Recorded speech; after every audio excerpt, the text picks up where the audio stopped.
बिस्मिल्लाहिर्रहमानिर्रहीम। मैं हूं उसामा शाहिद और आप देख रहे हैं उसामा शाहिद यूट्यूब चैनल।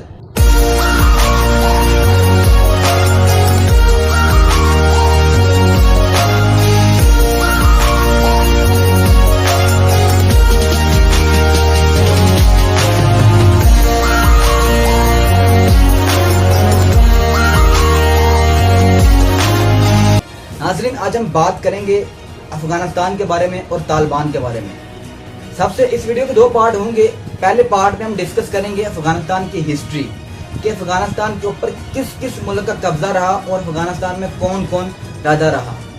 इसके वीडियो के दूसरे पार्ट में हम बात करेंगे तालिबान के बारे में कि तालिबान कौन थे और तालिबान ने अपनी तहरीक इस्लाम तालिबान अफगानिस्तान के अंदर कब कायम की। तो नाज़रीन, आज की ये वीडियो बहुत ही इंफॉर्मेटिव है और बहुत ही दिलचस्प है, इसलिए आपसे दरख्वास्त है कि आप इस वीडियो को एंड तक ज़रूर देखें। तो आइए चलते हैं इस वीडियो के पहले पार्ट की तरफ। नाज़रीन, कहा जाता है कि अफगानिस्तान को ग्रेव यार्ड ऑफ एम्पायर्स कहा जाता है। जो कोई सुपर पावर मुल्क अफगानिस्तान में आता उसे बदतरीन शिकस्त का सामना करना पड़ता। अगर हम यहाँ पर 18वीं सेंचुरी की बात करें तो अफगानिस्तान के अंदर जब ब्रिटिश आए उन्हें बदतरीन शिकस्त का सामना करना पड़ा और वापस जाना पड़ा।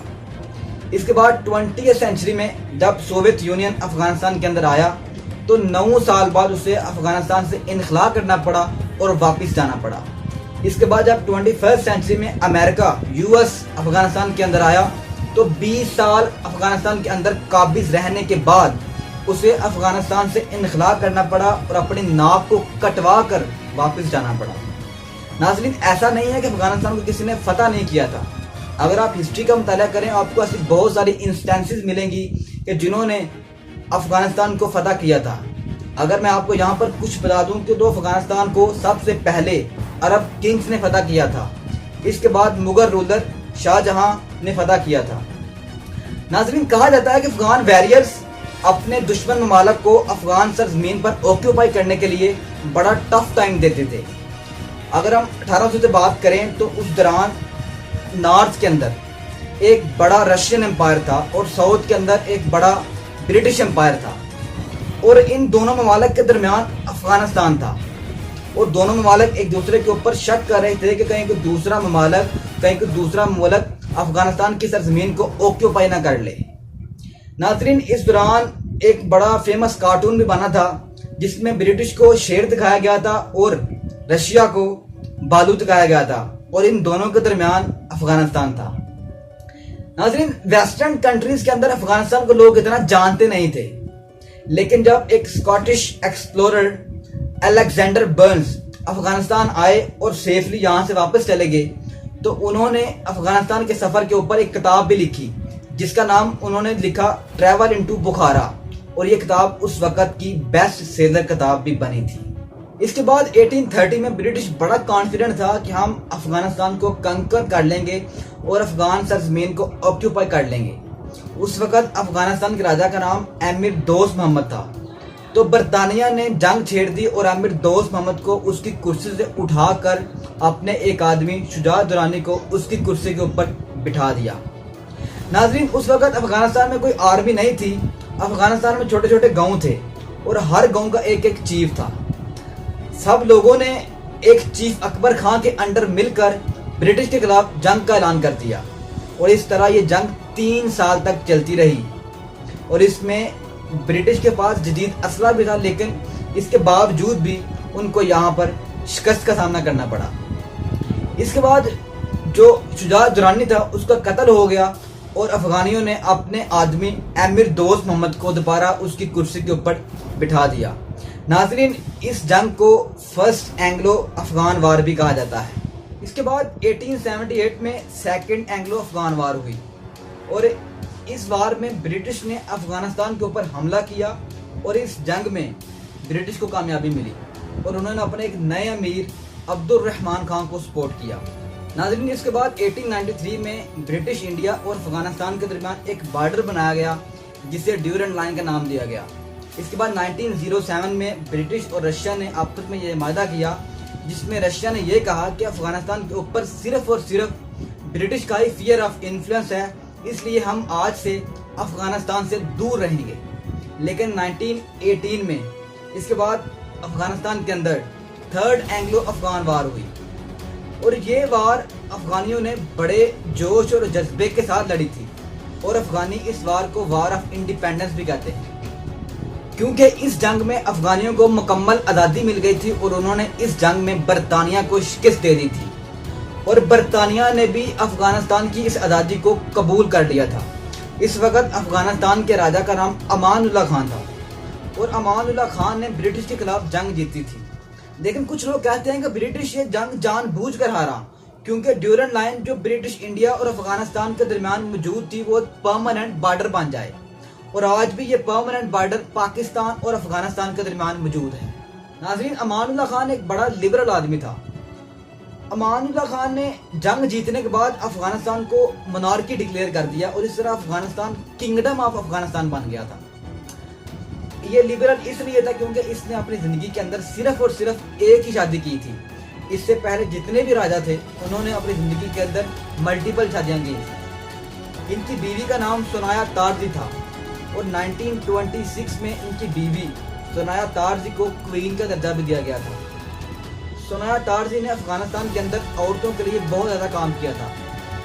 औरतों के लिए उन्होंने एक नई तरह की रेवोल्यूशन को मुतारफ करवा दिया था। इन राजा और रानी ने पॉलीगैमी के खिलाफ सख्त कैंपेन की, औरतों के लिए स्कूल खुलवाए, इक्वल राइट्स फॉर वुमेन की डिमांड की और औरतों को डिवोर्स का हक भी दिलवाया। इसके बाद ये दोनों राजा और रानी इंडिया चले गए और इंडिया के शहर बम्बे के अंदर इनके यहाँ एक बेटी की पैदाइश हुई जिसका नाम इन्होंने इंडिया रख दिया।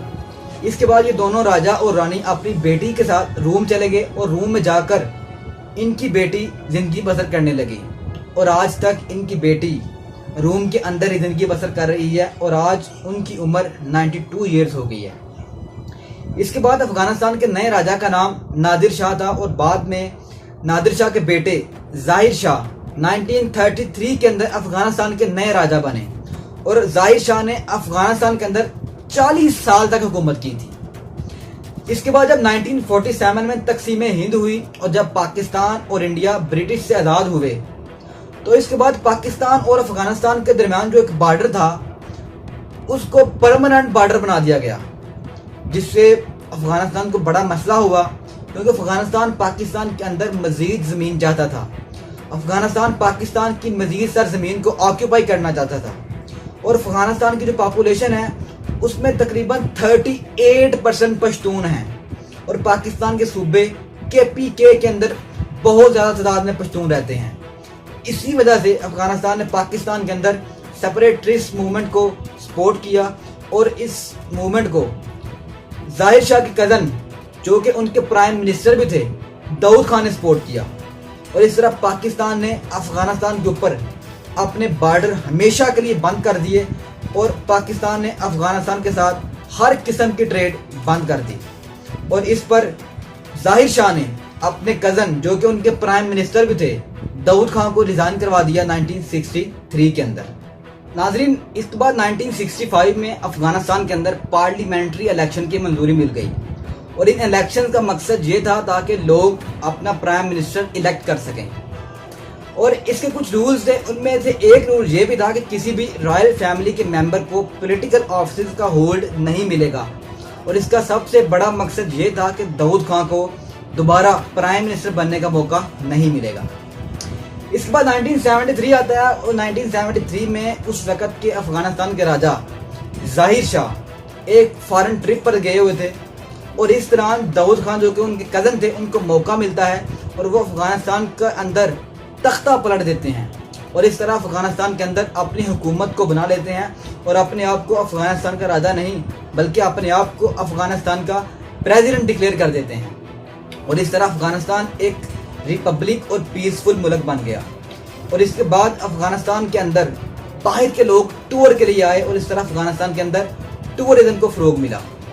नाज़रीन, अब लोग ये एक्सपेक्ट कर रहे थे कि अब अफगानिस्तान एक पीसफुल मुल्क बन गया है, रिपब्लिक मुल्क बन गया है, अब अफगानिस्तान के अंदर अमन होगा, लेकिन ऐसा बिल्कुल भी नहीं होगा। अब कहानी के अंदर थोड़ा ट्विस्ट आता है। अब क्या होता है, इसके बाद अफगानिस्तान दो बड़े सुपर पावर ममालिक के दरमियान फंस जाता है। इससे पहले भी अफगानिस्तान ब्रिटिश और रशिया के दरमियान फंसा था जिसको द ग्रेट गेम कहा जाता है। इसके बाद अफगानिस्तान के अंदर एक कोल्ड वार हुई और ये कोल्ड वार यूएस के दरमियान और सोवियत यूनियन के दरमियान हुई थी। उस वक्त अफगानिस्तान के सरबराह का नाम, राजा का नाम दाऊद खान था। दाऊद खान ने अफगानिस्तान को पीसफुल और मॉडर्नाइज करने के लिए सोवियत यूनियन से मदद ली थी और इसके बाद उसने स्टेटमेंट दी कि हम सोवियत यूनियन पर डिपेंड नहीं करना चाहते, हम इंडिपेंडेंट बनना चाहते हैं। सोवियत यूनियन को ये देखकर खुशी ना हुई। उस वक्त सोवियत यूनियन के रूलर का नाम लियोनाइड ब्रेजनेव था। उसने दाऊद खान को ये कहा, get rid of all imperialist advisers from Afghanistan. इसके जवाब में दाऊद खान ने रिप्लाई दिया, people of Afghanistan were masters of their own house and no foreign country could tell them how to run their own affairs. इसके बाद 1977 में दाऊद खान ने अफगानिस्तान के अंदर एक पार्टी बनाई जिसको उसने नेशनल रेवोल्यूशनरी पार्टी का नाम दे दिया। इस पार्टी के 3 बड़े फीचर्स थे। इसका पहला फीचर क्या था? इस्लाम, दूसरा नेशनलिज्म, तीसरा सोशलिज्म। लेकिन जब इसने ये पार्टी बनाई तो पार्टी बनाने के बाद इस पार्टी के अलावा अफगानिस्तान के अंदर 2 बड़ी पार्टियां थी। एक का नाम था इस्लामिस्ट, एक का नाम था कम्युनिस्ट। कम्युनिस्ट के लोग आपस में बटे हुए थे, मुख्तलिफ हलकों में तकसीम हुए थे। तो जब इसने ये पार्टी बनाई तो दूसरी पार्टियों ने इस पार्टी के खिलाफ सख्त तनकीद करना शुरू कर दी, जिसकी वजह से दाऊद खान ने लोगों को मरवाना शुरू कर दिया। इस तरह अफगानी लोग दाऊद खान के सख्त खिलाफ हो गए। इसके बाद एक वक्त था कि दाऊद खान चाहता था कि अफगानिस्तान एक पीसफुल मुल्क बन जाए, अफगानिस्तान एक मॉडर्नाइज मुल्क बन जाए। लेकिन इसके बाद दाऊद खान ने अफगानिस्तान के अंदर हंगामा आराई मचा दी और उसने अफगानिस्तान के अंदर लोगों को मरवाना शुरू कर दिया और लोग इसके खिलाफ हो गए। असल लोग इसके खिलाफ तब हुए जब 1978 में एक कम्युनिस्ट लीडर को कत्ल कर दिया गया और इसके बाद लोग इसके खिलाफ हो गए और 1979 में दाऊद खान भी इस दुनिया फानी से चला गया। दाऊद खान का भी कत्ल हो गया था। नाज़रीन, इसके बाद अफगानिस्तान के अंदर एक नई हुकूमत बनती है। 1978 के अंदर नूर मोहम्मद तारकी, जो कि कम्युनिस्ट के मेंबर थे, कम्युनिस्ट पार्टी के मेंबर थे, वो पावर में आते हैं। नूर मोहम्मद तारकी ने अफगानिस्तान के अंदर बहुत सारे अच्छे काम किए, लेकिन इसके साथ साथ वो इस्लाम के खिलाफ थे, रिलीजन के खिलाफ थे। उन्होंने एक स्टेटमेंट दी थी, come visit in a year and you will find mosques empty.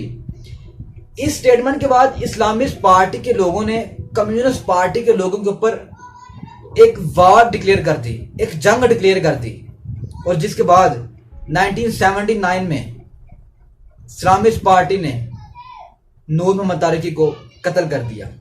अब इसके बाद जो सोवियत यूनियन था उसको मौका मिल गया, जब वो ये देखता है कि अफगानिस्तान के अंदर कम्युनिस्ट पार्टी की हुकूमत है, वो कम्युनिस्ट पार्टी को प्रोटेक्ट करने की कोशिश करता है और अफगानिस्तान में घुसता है और अफगानिस्तान में मुजाहिदीन के खिलाफ जंग छेड़ देता है।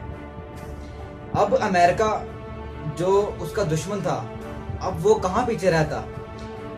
अमेरिका अब मुजाहिदीन को सपोर्ट करता है, मुजाहिदीन को फंडिंग फराहम करता है। अब सवाल ये पैदा होता है कि तालिबान किस तरह अफगानिस्तान आए? क्या तालिबान अफगानिस्तान के ही नौजवान थे?